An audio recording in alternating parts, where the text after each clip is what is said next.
Hey there, dog lovers. Get ready to mark a special date on your calendar, October 5th to the 7th. Right here in the heart of Vermont during the breathtaking foliage season, I'm thrilled to invite you to the Canine Fusion Workshop. We're diving into the art of assessments, the joy of playful interactions, and the exhilaration of canicross. No matter your role in the world of dogs, this workshop is designed for all of us who cherish our canine companions. Join me in a passionate community of dog enthusiasts for an immersive experience of learning, connection, and growth. And here's the best part. Your experience will be complemented by the beauty of Vermont's foliage season. And did I mention that we've got your meals covered? Lunch, coffee, and snacks are all included. Reserve your spot now by visiting our website, vermontdogboardingandbehavior.com/workshop. Let's fuse the magic of training, play, and canicross into an unforgettable experience. See you on October 5th.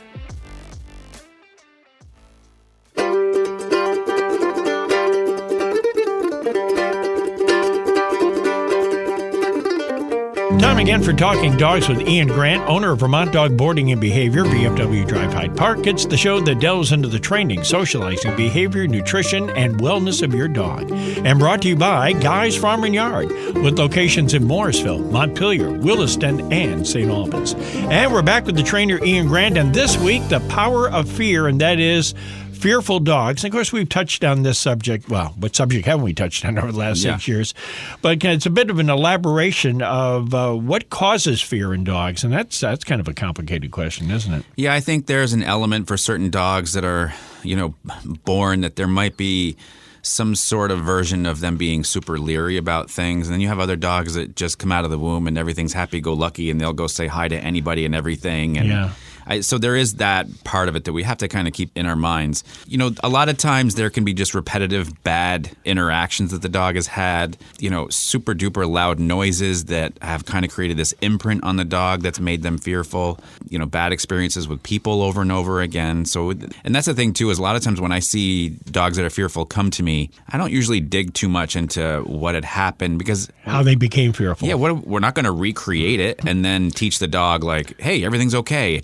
It doesn't work. Yeah, you're not going to put the dog in the couch. So what happened to you the first few months of your life? Right. You want to move forward from where you are right now. Exactly. And so oftentimes when we see fear in a dog, we talk about their body language. Ears are pinned back, tail is low. Sometimes the tail is so bad that the tip of it is actually touching their stomach if they have a long enough tail. Wow. They kind of slink around. They're very insecure. They try to make themselves small, look small as much as possible to basically say, I am no threat. I don't want any problems. I don't want any conflict, none of it. So sometimes when these dogs walk around, it's like a billboard with neon signs saying, I'm scared, I'm nervous. Yeah, like you always see, you see those commercials where the person, puts the face in front of themselves, because they're trying to show a good cause, but they're not. Yeah. So would you call it depression that they're going through? I don't know if it's depression, especially you get into the whole psychology of animals and all this kind of stuff, and it can get pretty deep. Regardless, their emotions are always on the surface. They don't lie about how they feel. It's always there. Certainly, you'd like to think that they're not in a happy place. They're by certainly any means. not. You can tell. Yeah. The other part of it, too, is often this is where we start to use our human psychology on these types of dogs, because if we see a dog that's fearful, this is, especially if you're a parent, we go into this poor thing. Because if it was our kid that was crying, or if our kid that fell off a bike and bumped their knee at 5 years old, we're going to rush over, we're going to nurture and everything. And oftentimes when we start nurturing dogs that exhibit this type of fear, we can actually make it worse. Because we're giving a dog affection under this stress of being, skittish and nervous and afraid.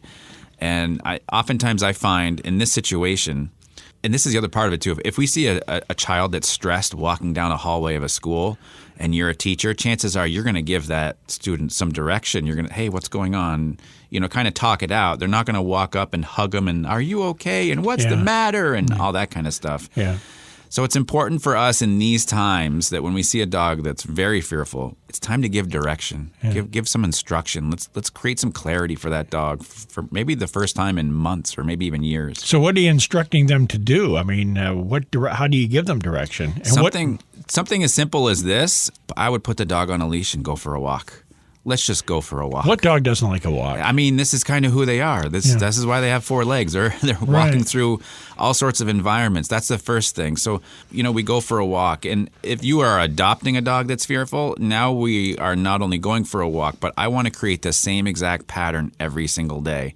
I want to make it easy for that dog to understand this is what you can expect from me each day and create that consistency of taking this stress away. And you do start to see stress come off in layers with these types of dogs. Yeah. And so you have to, because you really have to start inch by inch almost. You accomplish one thing and then like the walk, and then where do you go from there? What's another small step that you could take from there? I would love to try to start to play with this dog.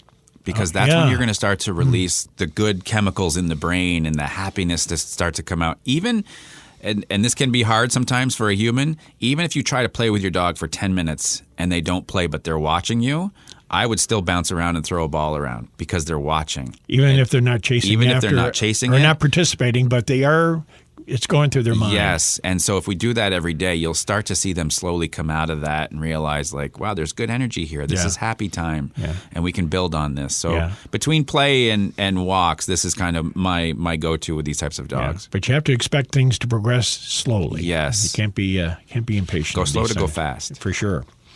Back with our question from the doggy bag in just a moment here on Talking Dogs. Roaming is a Los Angeles-based premium lifestyle brand that is motivated by nature. Roaming features high-quality, earth-friendly dog products made from renewable and natural materials like their bio-based and 100% compostable biodegradable dog poop bags. These bags really are awesome. I've been using their bags for a few months now, and I love the durability, the way they feel, and the fact that they are good for the earth. They also have a special discount for our listeners. Use code VermontDog to get 20% off your first purchase, including 20% off the first 3 orders if you sign up for one of their poop bag subscriptions. They also have some beautiful leather leashes made right here in the USA. You can check them out at roaming.com. That's ROMNG.com. Back to Talking Dogs with Ian Grant from Vermont Dog Boarding and Behavior, VFW Drive Hyde Park. To find out more about his programs and facility, go to VermontDogBoardingAndBehavior.com. Our question this morning, Ian, is my dog doesn't seem to calm down in the house. We can go for a 3-mile walk and she still paces around.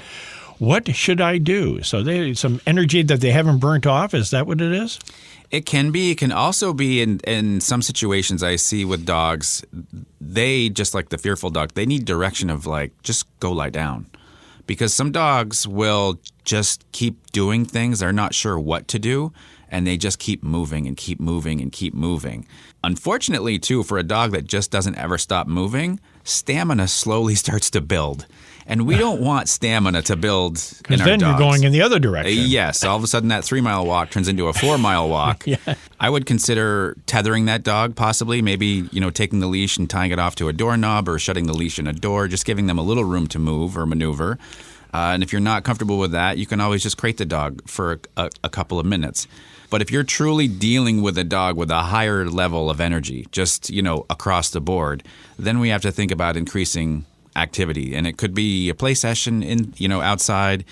It could be some fun obedience stuff inside or outside. It might be another walk. But either way, we have to just kind of approach this as, let's make sure this isn't anxiety that's causing this pace. Let's work on the energy level first and then see where we go from there. Yeah. So you could actually, like you were just saying, you could just let them go outside in your fenced-off area, and maybe that would burn off a little bit more of it too. Or just go out with them and just even watch them. Even being out there, you wouldn't even have to do much. Right, because maybe they have to go to the bathroom too. So that may not be a bad option, just to let them out, watch, and like, okay, if they go to the bathroom, then that's the pattern. When we get back from the walk, I got to let my dog out because they have to go to the bathroom. So there is some form of trial and error to go along with this. Exactly. If you have a question for Ian, you can email him directly to info@VermontDogBoardingAndBehavior.com.